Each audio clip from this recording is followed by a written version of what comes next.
This story is grounded in the reality of 1983 and everything around it that's going on.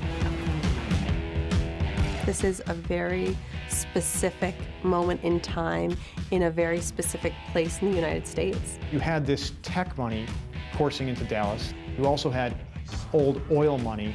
While the 80s were happening, we thought it was awful. It takes place in a moment where the world was shifting. It was a political time. We didn't like the president. We didn't like the clothes. You look at it now and it seems foreign, but it really was only 30 years ago. Hey! Hey, Mom. The Clarks are a family where Donna has been expected to carry a disproportionate burden. Kisses. She's working, but she's also having to raise the kids. And I really think that was the promise of feminism kind of gone wrong, that a lot of the moms were living through in the 80s and into today. The way I do relate to this the most is that I look like my mom. I look like my mom when she had kids. It's really trippy, actually. Do you think you could at least get me the salt? You'll see lots and lots of embroidery in her blouses and texture. I grew up in the 80s, and walking through the Clark house, Donna and Gordon's house, was a trip. I mean, just seeing the color palette of the refrigerator and the accessories, that yellow. Heavily saturated carpets on the floor, a fun chance to use some wallpapers on the wall surfaces, especially in the bedroom, as well as the fantastic 1970s wood paneling, which so much of America knows and loves.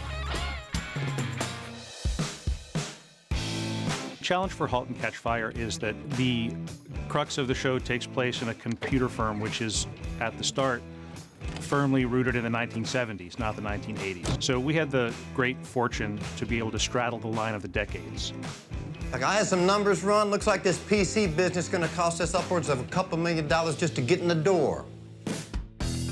Right around our time period, there was a bit of the 70s that was wrapped into what was starting to come into the 80s. If we think of like the fashion from the 70s, it was really from 75 to 85.